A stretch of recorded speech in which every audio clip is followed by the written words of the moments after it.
here we are, not at the bench. We're at my sink. Let me get these guys out of the pond. You really don't like getting their feet wet. Getting a little old. Got to take care of them. Got to pamper them a little bit. Seriously, I've had them since the beginning. Anyway, so here we are in my sink. Completely new setup. I'm going to be refining the positioning and the lighting as I go. So please bear with me. So I have my sink bridge set up, sink, faucet. Anyway, so let me get some water on this thing here. So what I have here, and this is like a vlog. I don't have anything. I don't have like a topic or anything. I just wanted to make a video. So I got this this blade. It's one of those improved Eagle razors, Solingens. Yeah, like a dime a dozen blade. I think they were sold in like hardware stores or something. They were never like really the best blades in the world, but they were pretty reliable. Took a good edge and fairly easy to hone, and they look pretty nice. The edge, I don't know if you can see the edge, but there's a little bit of edge in there. It's got a little eagle. I don't know. Had a nice look, Other blades that you got in hardware stores. Let me get this positioned right. I like to have this side, my honing side, I like to have it right to the edge, right? Why? Because I do. Positioning works for me. I'll move this over, right? So what I'm doing is, I'm just about done with this bevel set. This is a 1.5K Shafton Pro. It's what I use for setting bevels most of the time. The bevel is pretty much set, but okay, what I'm doing is I'm rolling back. You see how I'm rolling back to like really hit the heel, right? And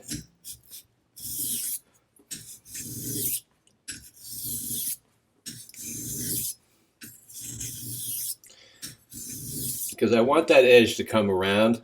And a lot of people won't do that, and a lot of people don't like the way it looks. It doesn't have that like refined look to the blade. It doesn't have a factory look. But the thing is, for me, I don't give a shit. And I like to do a little bit of shaving around my nostrils with that little round. Right? So I like to have my blade sharp right up into that turn if I can do it. When you have blades with, double stabilizer, it's hard to get there. But this blade doesn't have that. You got the shoulder here, but I can get right down to it.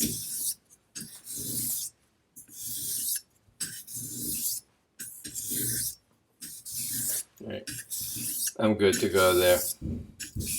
So what's nice about the sink, all right, just turn this on, whoosh.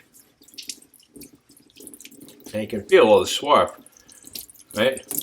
All the metal particulates just washing away.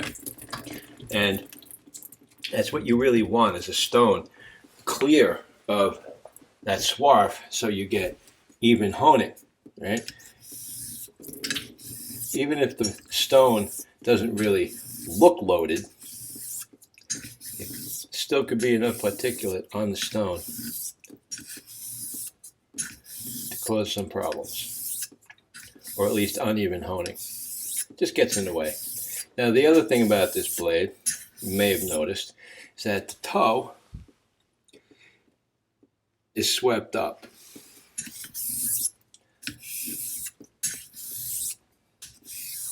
So, along with the roll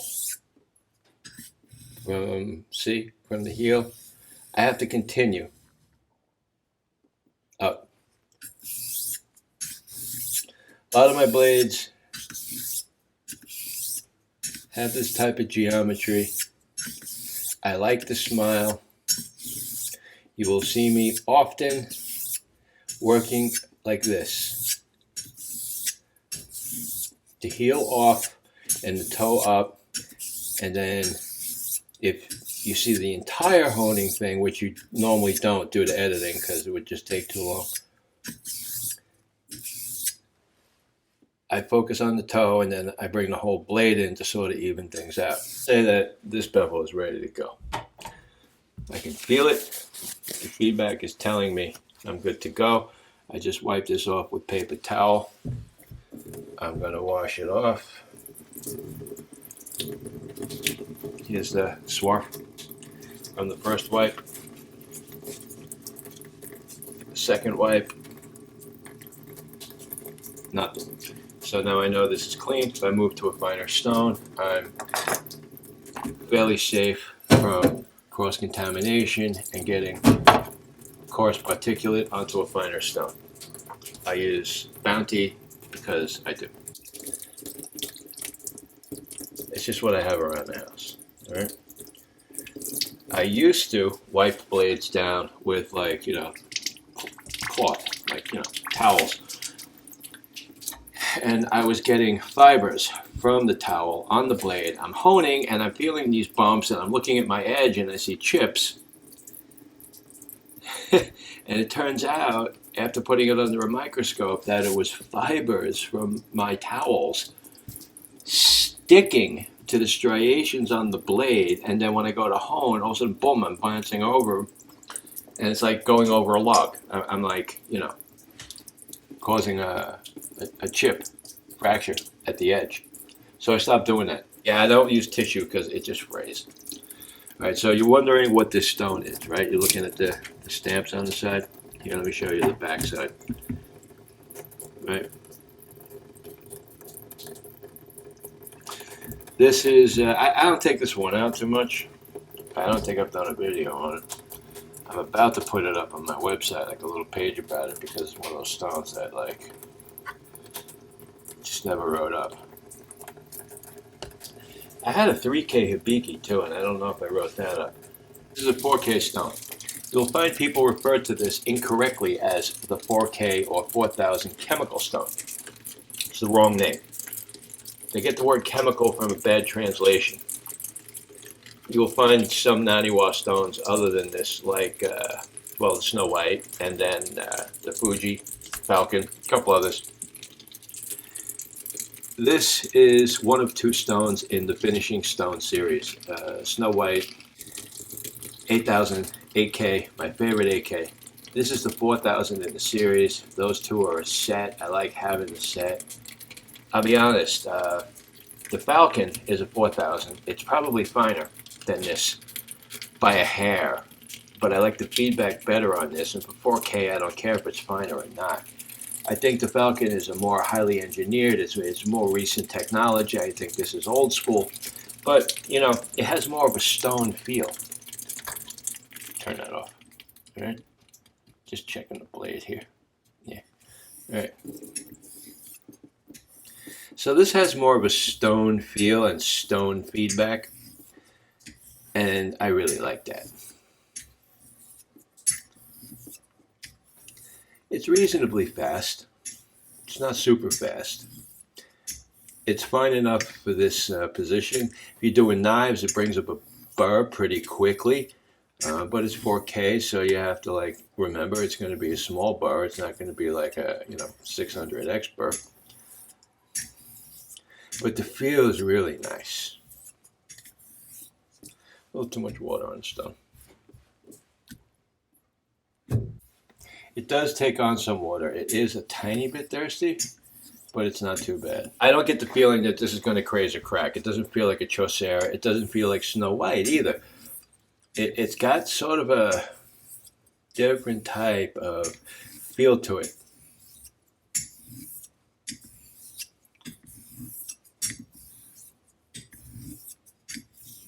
Again, coming up on the heel,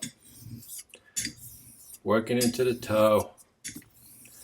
Let me make the internet gurus fucking psycho. I'll do some circles. I never do that. If circles don't work for you, don't use them. I don't really like them. Up until about 4K, I think they're usable, but as you see, I stick to X strokes.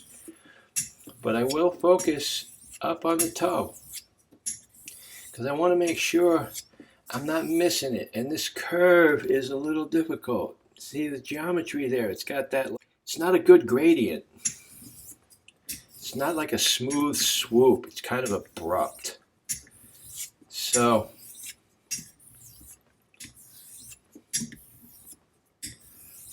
Yeah, this is a nice stone. I really like it. Put this down here for a sec. I have a couple of diamond plates.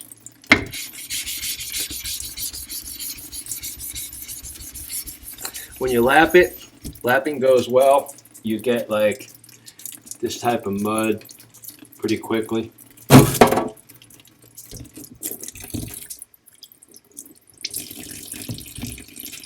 The swarf from the stone, when you're lapping, it feels really nice. It's really smooth. It's really slick. It's got a real nice texture to it. So to be honest, I'm pretty much done here.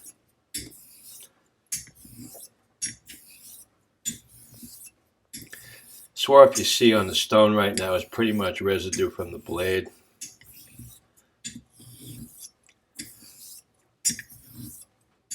Japanese people will call that dojidoro, where you have stone and steel.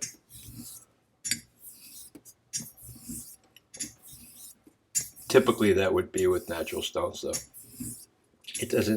It's not just exclusively to naturals, but that's where you find people using that term most of the time.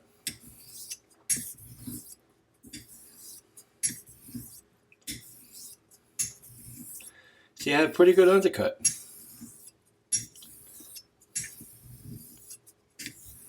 It's bordering on violent undercut.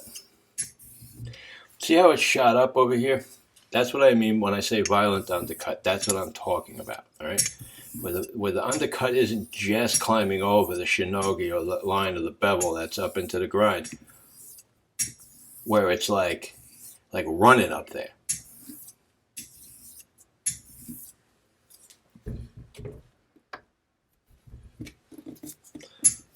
You don't need a lot of water. This is actually too much water, but it's fine.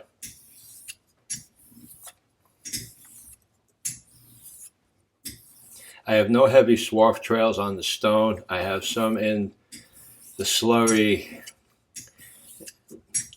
I am convinced I am about as done as I can be with this stone on this blade.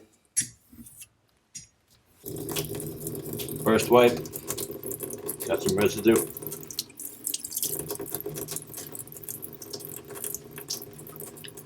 Second wipe, clear. Wanted to show you this slate that I got. I'm not going to hone on it because I'd be throwing an unknown into the mix. But this is a nice piece of slate that I picked up. I've been looking for a decent slate, and most slate is like annoying to me because it's never really anything more than mid-range. And it's usually like fair to Midland, and people are like, oh, Vermont slate. Vermont slate is no different. And Vermont slate is like slate from Vermont, but there's like a bazillion layers of slate coming from that region. Some of it's from New York. And you have different veins, and you have different periods in the formation of the Earth's crust where they're being taken from. So it's not a constant term. It's not, Vermont slate is not a finisher like, Eschers. Eschers were like pretty much a thing taken from one deposit. Slates are not. But this is pretty neat. And I have this polished up to 600, and it's an advanced mid-range. I may get some of this to sell in my Etsy shop. I don't know. I have more testing to do. I'm not in need of more things to sell. It's just that stepped on it, and I figured I would check it out. And I know people like to mess with natural hones, so there's that. Anyway, so that's today's thing. I'm going to put these guys back, get their feet wet again. They're going to be pissed off at me, but they'll deal with it. So there's that. Just a little honing vlog. So listen, I know I keep saying it, so maybe it's redundant at this point, but this is all supposed to be about having fun. So I highly recommend that everyone keeps it light, stays out of arguments, avoid the people online that are constantly embroiled in drama. There's no reason to stick with those people if they're vendors. Spend your money wisely. That's all I'm going to say. It's supposed to be about having fun. That's all. Nobody's supposed to feel bad. Nobody should be shamed by anyone because they didn't do something right or whatever. That's all bullshit. Try and keep it civil. Try and keep it adult. All right? Get out there. Get your stones out. Make some good edges. Have some good fun. Until next time, take care. Talk to you soon.